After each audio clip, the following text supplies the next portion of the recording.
কোরআন শরীফ একটা সূরা আছে যেটা মানুষ খুব ভালোবেসে পড়ে। সূরাটার নাম কি? খুব আদর করে নাম নেয়, কি নাম? আর রহমান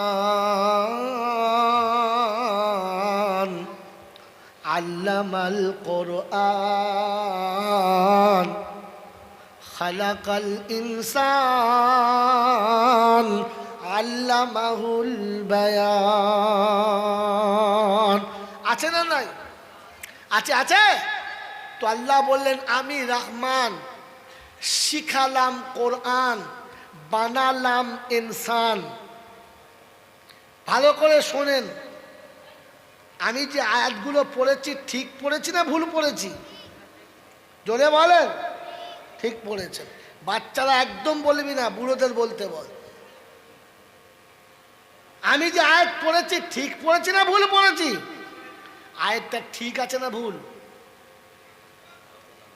হ্যাঁ, তাও জানে না। শোনেন তো, পারে বুঝে দেখেন তো। তিনি বললেন আর রহমান, আমি রহমান, আল্লামাল কোরআন, শিখালাম কোরআন, খালাকাল ইনসান, বানালাম ইনসান। তো ইনসান বানানোর আগে কোরআন তিনি কাকে শিখিয়েছেন? বলেন। মনে করে মৌলবীরা কি জানে কি? আরে এখন মৌলবীদের প্যানে যা আছে তোর মগজে নাই রে বোকা গোনা। মৌলবী দেখিস নাই তো বলিস কি?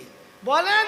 আল্লাহ বলেন আমি রহমান, শিখালাম কোরআন, বানালাম ইনসান। তো ইনসান বানানোর আগে কোরআন কাকে শিখালেন? এটার জন্য আলিম হতে হয়, আলিম। বন্ধ করেন। এটার জন্য আলিম হতে হয়। কি হতে হয়? এই কারখানার দরকার। মোল্লা আলী কারি রহমতুল্লাহ আলাইহি সারা মিশকাতে লিখেছে, হুজুরদের জিজ্ঞাসা করে। আল্লাহ শোনাতে চাচ্ছে আমি রহমান আর তুই ইনসান। যদি ইনসান হয়ে রহমানের কাছে আসতে চাস তো মাঝখানে লাগবে কোরআন। কোরআন ছাড়া রহমানের কাছে যাওয়া যাবে? জোরে বলেন। কোরআন ছাড়া মানুষ হওয়া যাবে না। আমি রহমান, তুই যদি হতে চাস ইনসান তাহলে ধরে নিস কোরআন। কোরআন ছাড়া মানুষের নাম শয়তান, আর একটা নাম জানোয়ার।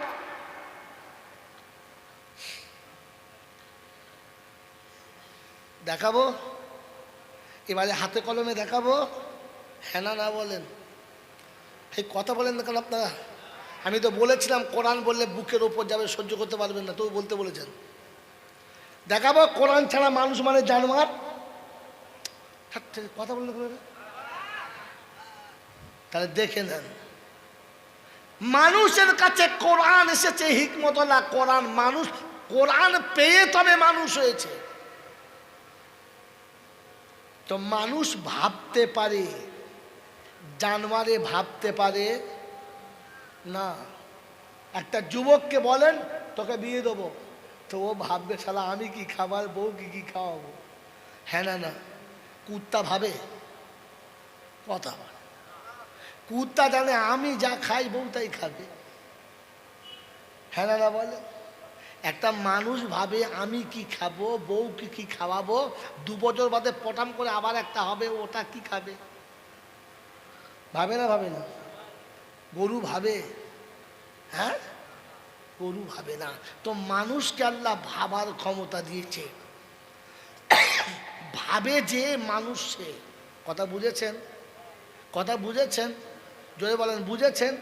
আপনাদের গোয়ালে গরু আছে, সকালে যখন ছেড়ে দেন তখন গরু গোয়াল থেকে বার হয়ে লেজ তুলে চা করে পেচ্ছাপ করে। ও ভাবে যে আমার সব ইজ্জত দেখা যাচ্ছে। ভাবে? ভাবে? আর তোমার পাঁঠাটা যখন রাস্তার কাছে পাইপ করে চা করে পেচ্ছাপ করে, ও পাঁঠাটা ভাবে যে আমার ইজ্জত লোকে দেখছে। এর নাম কি? এর নাম হচ্ছে গরু। তুমি জন্ম দিয়ে গরু বিয়েছো তোমার বউ? মাল লাইনে এসে তোমার কাছে জবাই করে খেয়ে তুমি বাড়ি যাও। কি বলেন জি?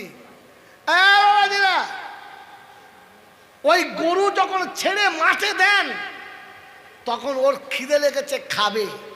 ও জানে কার ধান না কার গম, না কার সবজি, না কার কি, ও পেট জানে। হ্যাঁ না না, যা সামনে পাবে চিবিয়ে খাবে।